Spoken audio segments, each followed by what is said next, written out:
hang on just a second. Right. Vacation. Help. Yes. Okay, we are on now. Okay. Sandy, would you give us your name and your maiden name and spell it for us, please? Sandra Lee Ninham. You want S? The whole thing. Sandra. Lee is Lee. Ninham, Ninham. My maiden name is Doxtator, Doxtator. Your date of birth? I was born in 1943, January 14th, 1943. And where were you born? I was born in Brown County. I believe it was St. Mary's Hospital in Green Bay. Okay.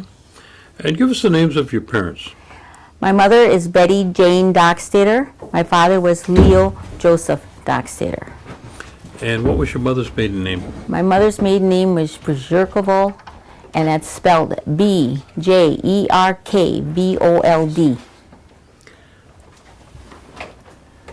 I guess I gotta ask, where did that name come from?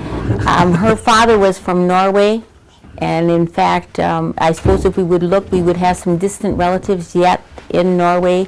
And my mother did have a reunion about 2-3 years ago, and some of those ancestors came here, and she got to meet some of those relatives. I did not go at that time, but I wish I would have.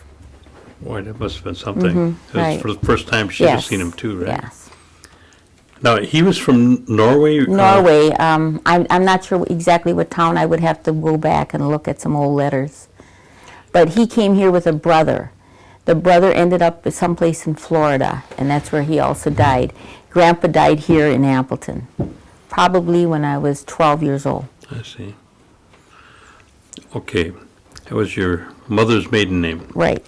All right. Now, let's, can you give me the names of your grandparents? My grandparents on my mother's side then was Linda, and I believe her maiden name was Doxtator also.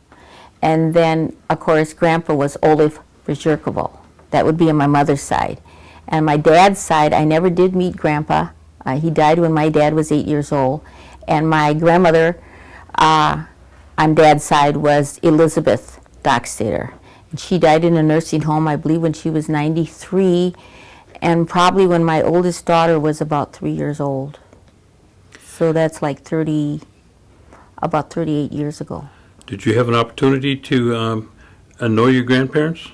Yes, oh yes, definitely. Okay, tell us about...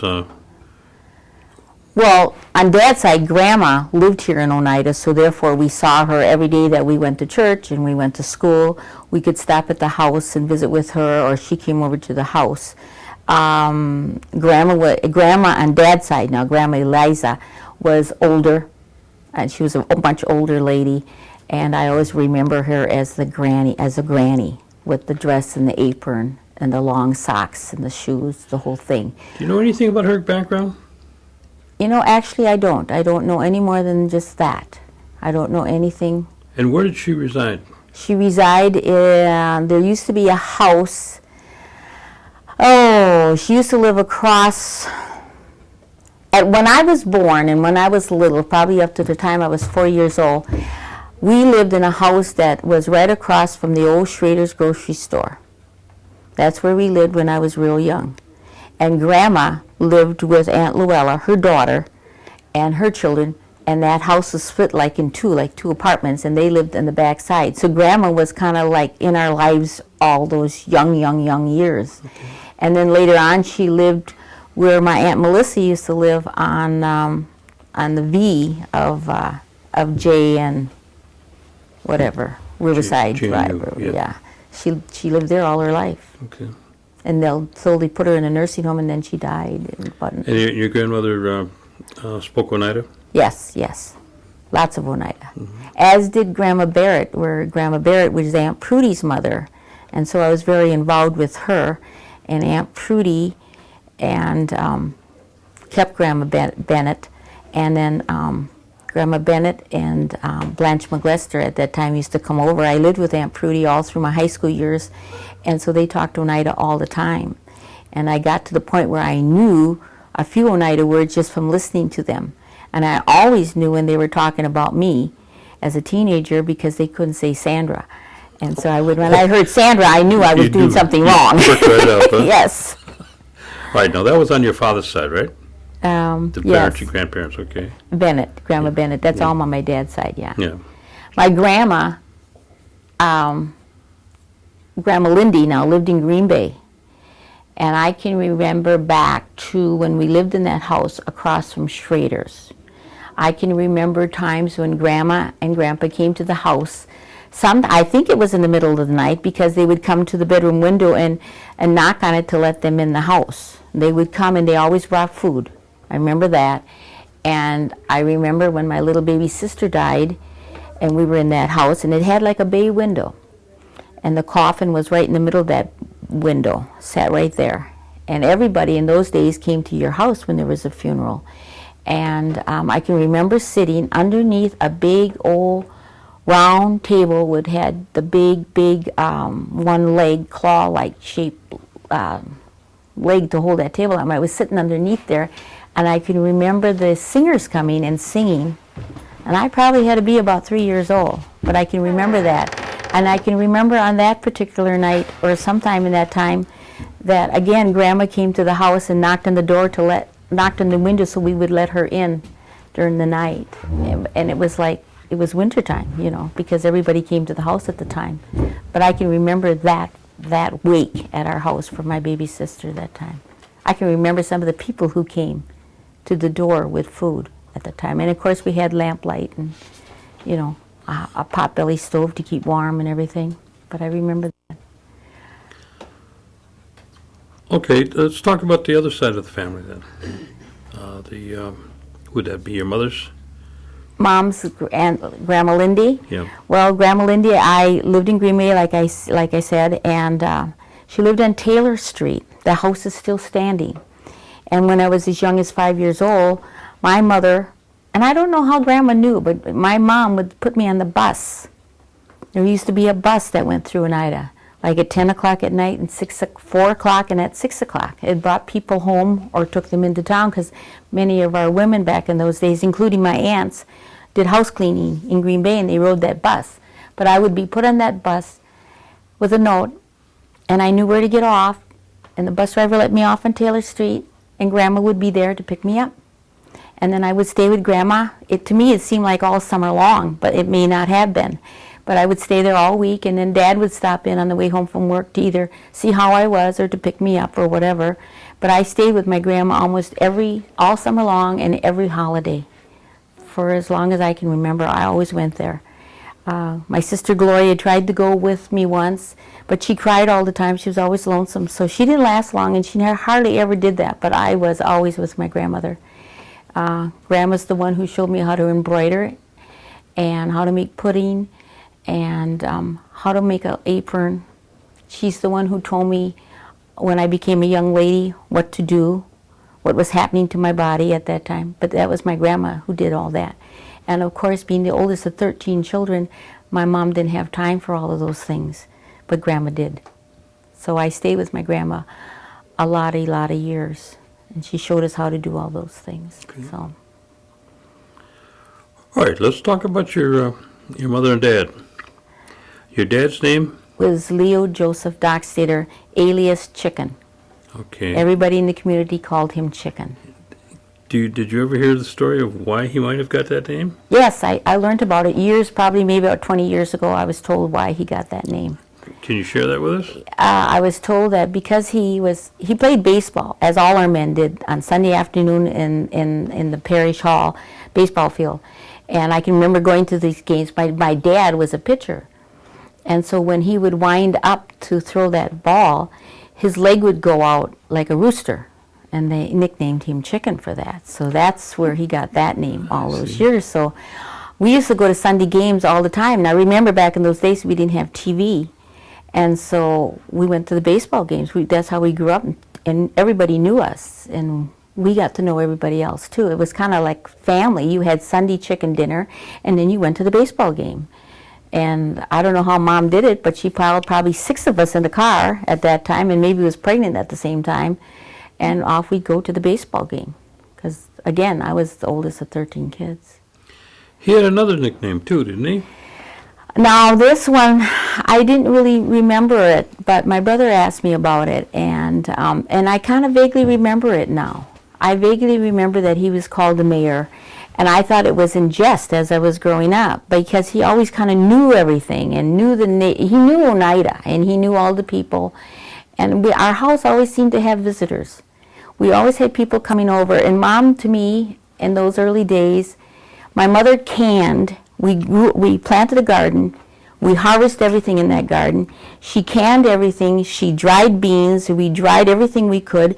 She made the biggest barrels of sauerkraut, her and Dad. And people, when they didn't have any food or they were low on stuff, when anybody came to visit, my mother was always putting sauerkraut in a package, pulling a chicken out of her freezer or something, and giving them a whole box of different canned goods. And she canned everything. Everything she could get her hands on. And she also made head cheese. If the farmers gave us butchered and they gave us the head of a pig, she made head cheese out of it. So we were always giving stuff to people who needed it, and people were always at the house. Sunday morning, Saturday morning, you know, people came in for coffee and bacon and eggs, and we always had company. So Dad just kind of knew everything, and I think that's why he was given that kind of a nickname. Of course, when I was young, I thought it was in jest, you know. Now, do you know your dad's educational background?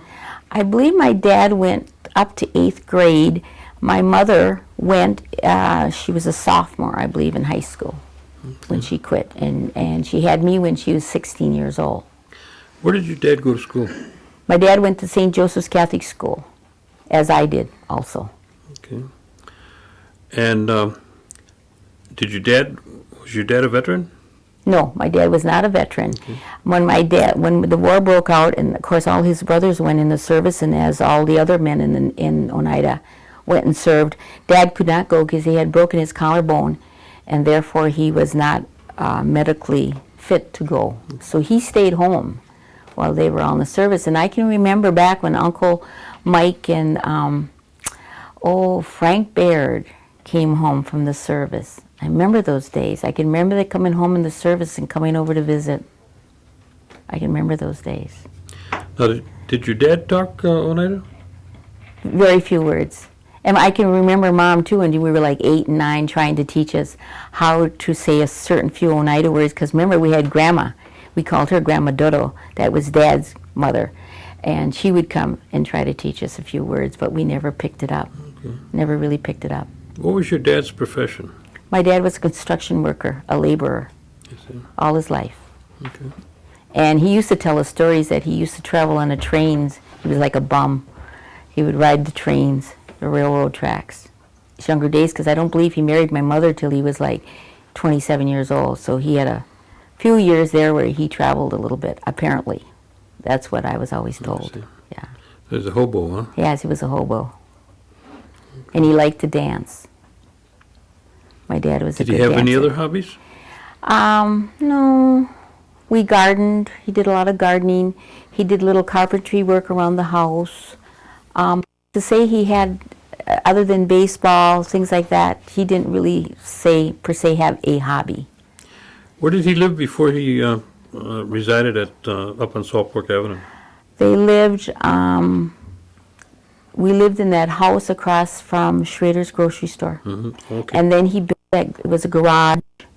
I was probably 6 years old, built a garage, and that's where we lived. And back in those days, I can remember now he made the benches for the table. So I think at that time we probably had about 6. I probably had about 5 or 6 brothers and sisters. And when it would rain, the water would come down the road, through the ditch, into the front door of the house and right out the back door. Can you imagine? It was a regular stream that would go right through. I don't know how my mother did it. Well, you didn't have to haul water then. No, we didn't. The ditch filled up, we all jumped in.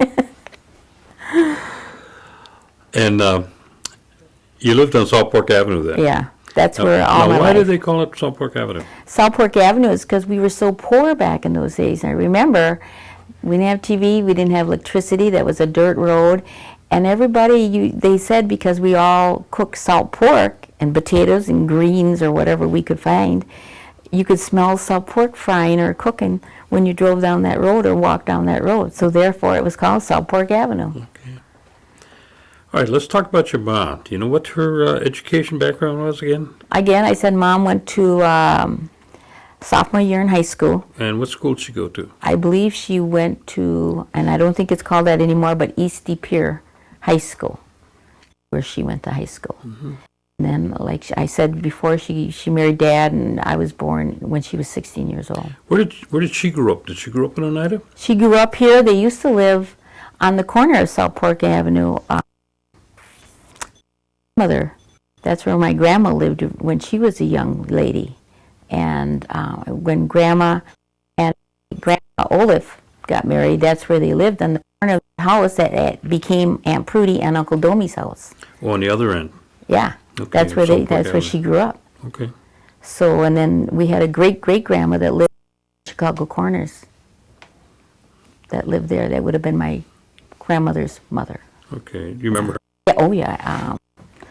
Now I can't think of it, though, right now. But if it would have been wise when I got married, we would have had 6th-generation picture taken, but I was too young then to realize. That's quite a few. Yeah, that would have been. All right. You say your mother got married at 16. Mm-hmm. Okay. How many children did she have? 13. 13. Can we name all of them? Starting with me, it's Sandra. Are you the oldest? I'm the oldest. Okay. Then there's Gloria. Then there's Bobby, or his real name is Everett, but we call him Bobby. And then there's Carol. Nope. And there's Cleo. Then there's Carol. Then there's Mikey, Nancy, and Gary, Alan, Jeffrey, Gerald, and Dale. And then we have one sister that was adopted, and her name. Now, when you moved from in front of Schraber's store over to Salt Pork Avenue, how many were in the family at that time when you moved? There was probably 4 of us. 4 of you. Mm-hmm. And then you moved to the present place now. Yes. And My dad bought that house and had it moved there.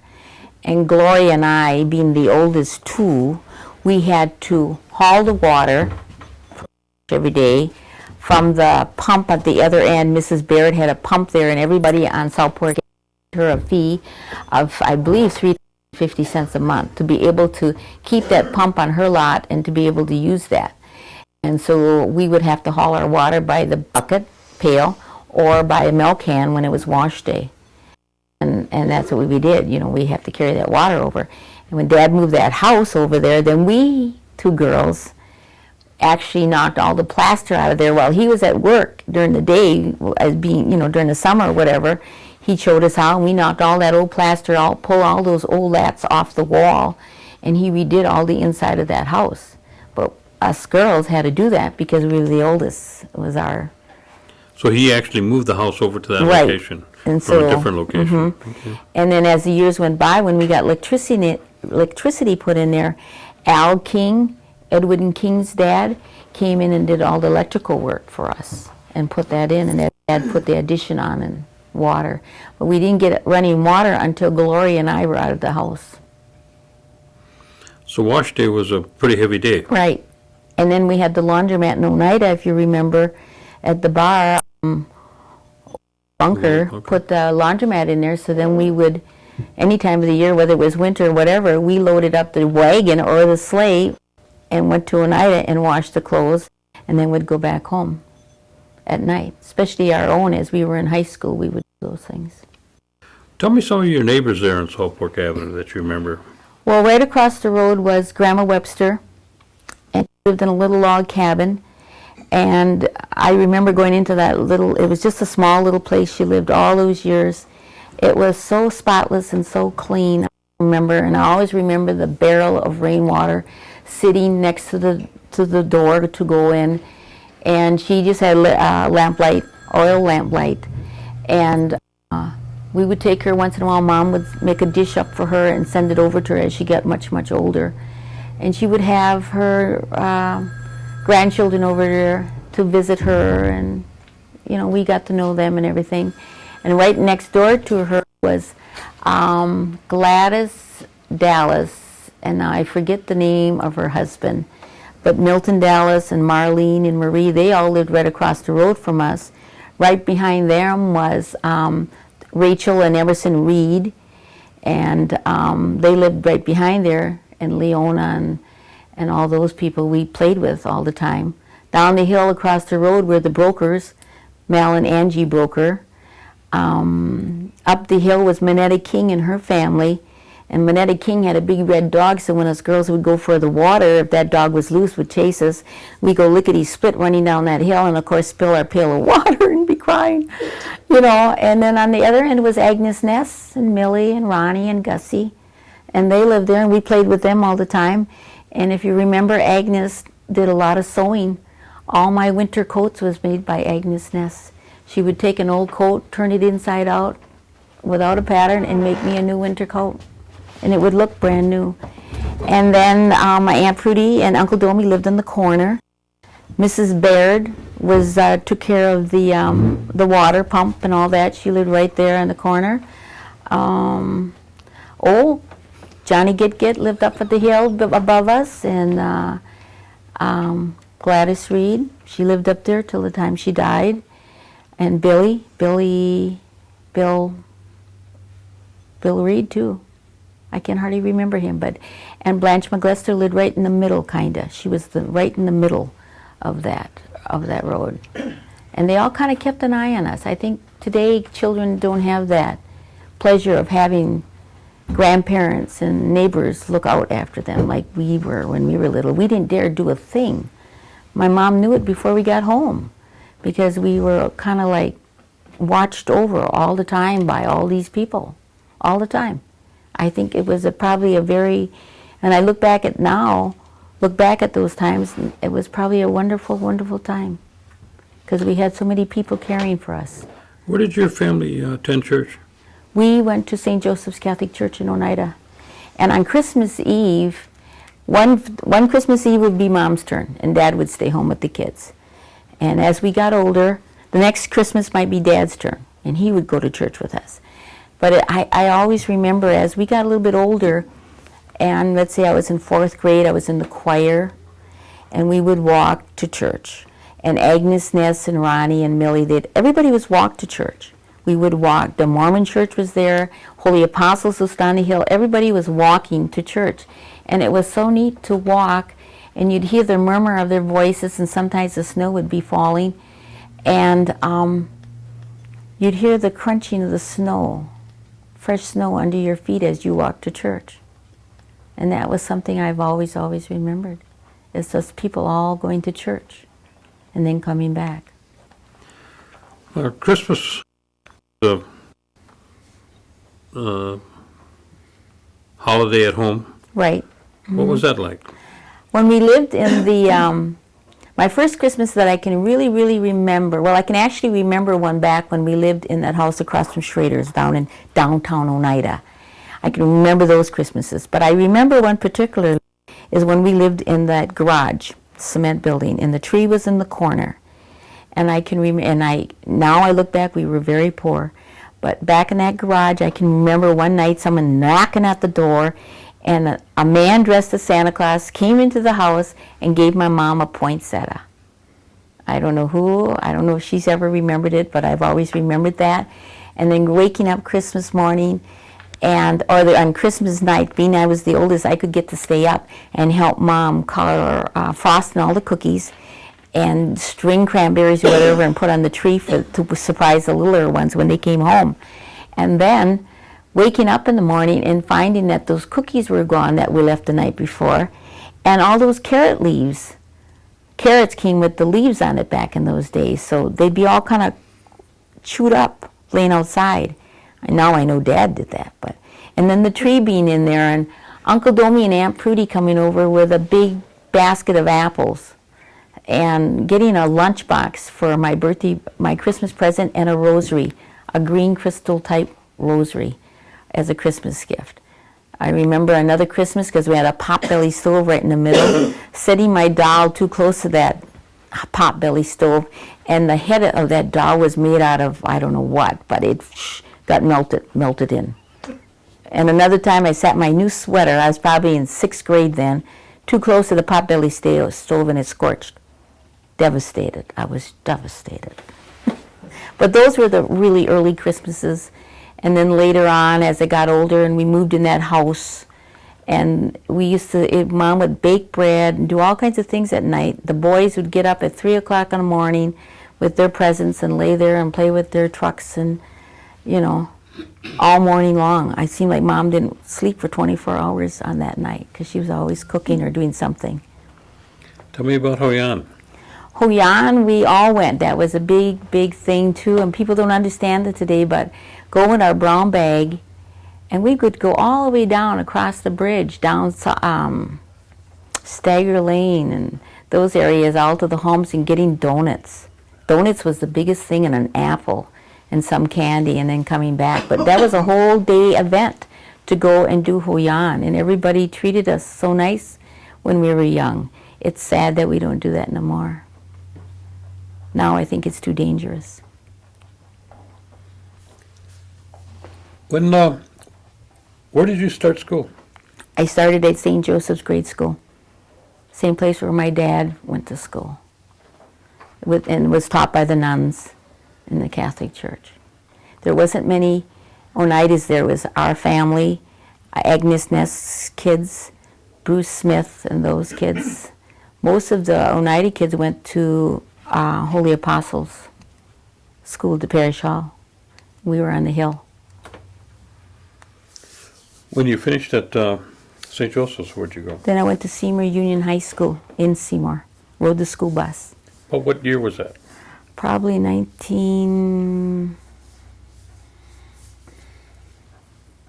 got married in 1963, so it had to be about 1958 maybe. 59, 60. All right, did you finish at, Yes. Mm-hmm. and when did you finish there? I finished in about 1962, 62. and I got married in 1963. All right. And what did you do after you were married? Oh, first of all, what's your husband's name? My husband's name was Leland Darrell Ninham. Okay. His mother and father was Nelson and Rebecca Ninham. And we got married in 1963. And I had my first child in 1963. But when I got out of high school, I went on to Milwaukee. During high school years, I used to take care of Jill and Alberta's first child, Carolyn Matoxin. So every time summer came, when I wasn't helping Aunt Prudy out, I would go down there and take care of Carolyn and then come back home at the end of the summer. You know, I stayed there. And actually, I stayed there, and that's when after I graduated from high school, I went there and worked till I found a job in Milwaukee on 2nd Street in an insurance bureau. And then the following year, I came home, got married, and started my own family. So I had Patty first in 1963, and then I had Tim, I'm losing track, Pamela, Steve, and then Matthew. Okay. Do you have any grandchildren? I have grandchildren. I have a Lauren, who's 14 today, or 14 this year, and Olivia. They're Patty's girls. And now Tim has a little girl by the name of Imani. She's only 6 months old at this time. And another girl, Camille, would be considered my grandchild. Now, after you got married, did you stay in Oneida or did you move? When we first got married, we went to Green Bay. Because that's where the jobs were, and actually that's where the apartments were, because we didn't have anything when we got married. So we moved to a furnished apartment that first year, and worked at Green Bay Packaging. And I didn't actually work for a couple years, and then I started working at H.C. Prenge's, Robert Hall's, if you remember that. And then I started working for the University Extension. And I worked there for a number of years. And at that time, then I took a few college courses. And when the kids when Steve was probably around 6 years old, we got a piece of tribal land and we built the house over here on Flores Drive. We built a house there. And in 1985, I started working for the tribe under the, I would say the care of Irene Moore. Got me a job, talked to me about applying for this job, and I did, and I got it. I was community action coordinator, and then under her care, I continued to work and learn about tribal business. And actually, that's when I really started getting involved in tribal politics and getting more knowledgeable about my people. And that would be back in probably around 1968. And then worked as community action coordinator, and then went to be the assistant director for the Civic Center. And then we went right into bingo. Elma Webster and I had this idea to help pay the bills to run the Oneida Bingo operation. And that started in 1975. And I also was had... at the Civic Center? That was at the Civic Center. We did that for a number of years before we moved to the new building where we are today. We had the new building there, and it's been a big success for the tribe now. Some of the spin-offs from our little bingo operation that we had, our first game we made $85. We never, ever went in the red. All those years we paid the light bill, we bought our supplies, we paid the kids, we paid for all our paperwork, and actually we had raised some money on the side through aluminum cans and flea markets and bazaar type things. So we had about $150,000 at one time, and we were going to build our own little bingo building at one time. And we ended up giving it to the tribe then because they needed money to meet some kind of state unemployment compensation type of fee they had to pay into, and we didn't have it. So we did it. We gave it to them, gave it to Percy and the council. We raised another $150 again a few years back. Again, the tribe was running into problems. We needed that money, so we always kept this money in a separate account, under the tribe, but a separate account. We just turned that over to them, and then that was when we decided that we wouldn't do that anymore. All of the money would go into the tribal funds. And that was probably back in maybe 1999, I don't know, 1980 maybe. We just turned it all over. Otherwise, we were controlling it all and keeping everything running, but after that, we didn't do that anymore. We just ran the game. When you started out with bingo, what was the employment about? Well, we only had maybe 5 or 6 people at the time that were tribally employed. And that would have been Elma as the treasurer and probably the chairman. I don't think all the council members worked at that time. Maybe a secretary. I meant the employment at bingo. Oh, at bingo, none of us were employed. We all kind of did it like part of our job, our daily job. And then pretty soon I actually had to quit because I couldn't be working and raising the family, work a job 8 hours a day and still run the bingo operation at night and then get up in the morning and get back to work. You had to attend some of the kids. So I finally quit my job, and they were giving us like $25 a game. And we gave our workers, if you were a caller, you might get 10.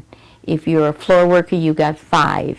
If I had little kids and I say little kids, they were 10 years old, picking up the garbage and the cans for me at every game, they might have got $3. And as we made more money, we gave them a little bit more. Until 1983, when we went over to the new building, and we actually went on a payroll, and they actually got an hourly salary. But then the whole concept of bingo changed for us. We now had to dress more appropriately. We now gave them an hourly salary because now I had to be concerned with a regular 40-hour week. I had to work on those schedules because now these young kids weren't young anymore. They were in the college or they were raising families, and I had to be concerned about whether or not they brought a payroll check home so they could live and still come back to work, and be happy. And it changed. It changed. The time that you started at the Civic Center to the time that you left bingo over at by the airport, What was the growth factor in terms of the people that you worked, and then the workforce that you had when you left there? When we first started, we worked with children, and I worked with teenagers. Then when we went to the building, to IMAX Center, to the Irene Moore Activity Center, after that was built, most of the kids had to be 18. They had to be of age now. And now I probably had 60 kids on a schedule rather than my 15. When we were at the Civic Center, I could work with 15 people because it wasn't as big. It could fit 500, 550 people. Now we were seating at least 600. It was built for 700 or 800. But when we got to the building and realized that now people only wanted to sit 4 to a table, whereas in the Civic Center they were willing to sit at 6 at a table. Now people were becoming professional bingo players, and they were playing, 12 cards instead of their little 6 cards, for instance. That gives you an example. So they needed more room. They expected more. And we had to have a little restaurant, snack bar, for instance. I had to have a cleanup crew. We had to have people to take care of all of the furnace and the air conditioning units, and you had everything changed. I had to have Elma did all of the books and the accounting part of it, and we had the pull tab operation. We had to have somebody in charge of the pull tabs. Now we started with buses. You needed to have a bus coordinator because someone had to coordinate all these buses coming in. I dealt mostly with all of that, but I had those people taking care of those specific areas. But I was always the mouthpiece for the operation throughout the years, And I had a young girl at the time who worked for us when we were at the Civic Center, and when she came back to Oneida, and that was Louise King. I used to start training her because I said, someday you're going to be in charge of this. And we still talk about it today, because that's so many years ago. I said, someday you're going to be in charge of this. Today, when Channel 5 and Channel 11 and Channel 2 come out here, you're going to go out there and talk to them about this big event coming up. She was so scared. But, she ended up being head of the casino for a while. And now she's head of our gaming commission. So the careers of all those young people, I can name a number of them where they're all working, and they all worked under me at one time, or worked with me for the betterment of our people. Approximately how many years were you involved with bingo then? About 15. 15. Mm-hmm. And then in 1985, maybe about 1986, something like that, I got a divorce, and things kind of changed for me personally. And I was getting to be more and more into the public relations, promotion area. And the general manager of the tribe, and Percy, charitable chairman at the time, I don't know if you'd call it promotion, but I was moved into the promotion area and special events area, and then developed an office and job descriptions just under communications, and Charlie Leonard, just to promote the tribe and the bingo operation. And actually started a game for the tribe called at one time. And we also did TV bingo. That was the whole idea I had with my advertising agency at the time, was something we trying to scheme, how could we make more money for the tribe? Well, we came up with TV Bingo Oneida. And would you know, the first game, someone won the big pot. I think it was $1 million, wasn't it? I can't even remember. They won it right off the bat, and I was the caller. I was the caller for 2 years on that game. And I think we would have went a long ways, but at that time the state was just fighting us tooth and nail, and anything they could find to stop us, they did. And they stopped us on TV Bingo Oneida, and you know yourself, because you and I traveled promoting that game all over the state of Wisconsin. And so then the state, just when we were really ready to take off, they came up with some kind of glitch or a law or something and put a stop to us selling those cards off the reservation. And then we did it, like I said, the big green lotto. We did that, and I went all over the state, did trade shows promoting that game also. So it's been really a colorful time. I think I've enjoyed all those years. I feel really that our efforts of not just myself, all those young people that worked for us, we did a lot to change the direction of this tribe. Now, maybe we wouldn't say that was the best thing for us, bringing in all that money, but again, I think we've enhanced people's lives and their opportunities in life by having that economic development, if you call it, on our reservation. And I believe we were the first tribe in the United States to have a bingo operation going back in 1975. When you finished your career, though, what did you step into then? Promotions and advertising. Following that, Then I went to be a BC member, and my second granddaughter was born 10 years ago, and she was being baptized at the Methodist Church. And I had a part to say out of the Bible, and I was standing up front. Now, we had talked to my ex-husband to run for the council, and he had decided he wasn't going to do that. And so then when I was reading that Bible part and looking out into the church pews and that, and I thought, maybe this is my time. Maybe the door is opening up for me to step into that.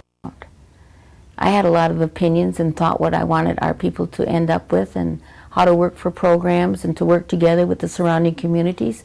So at that very moment is when I decided I was going to run for business committee. So Monday morning, I filled out the papers, and I never told my coworkers or my family what I was going to do. So it was a complete surprise to a few people when my name came out that I was one of the people on the ballot. And so I did that for 9 years. And I think it was enough. That was enough. Business committee member is a difficult position to be, because sometimes nobody likes you, and you have to make decisions sometimes that affect people's individual lives, and I didn't want to be in that kind of position anymore. I didn't want to make those decisions anymore. I like to work. I like to see change kind of more immediate than you do at the business committee. The decision we make today might not really show up for 10 years from now, but I like to see change, and I like to see it quickly. after you left the business committee, what did you do? I retired for a year, and now I'm working as a gaming commissioner, and I'm going to do this. I'm fulfilling Mark Paulus, one of the young men who always worked with me, and I worked with him for a lot of years. He left to take another job, I believe, in California, and when I had called one of the business committee members asking them, well, what's new, what's going on, they told me about the position and said I should apply for it, that it was going to be appointed. It was only for a year. And so I thought I could do that for a year, because it would be, they needed someone in there that could quickly understand the gaming ordinance and the gaming laws and what all it takes to run a gaming operation. And if they got somebody new in there, it would take a year just to learn that. So this way I could come in running. So that position is up on July 17th, and then I will be done, and I will completely retire. Okay. Is there any areas I missed? I don't think so. Huh? No. Is there any areas you missed? No, I don't think so. Could talk about sucker fishing, you know.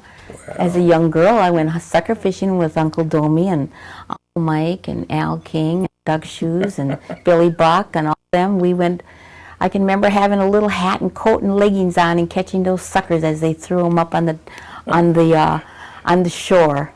And I don't think you understand, you could smell it when it was sucker season. You could smell it, like right now it's starting, you know. Mm-hmm. And to fry those up, Southwark Avenue, you could smell suckers being fried when they were running.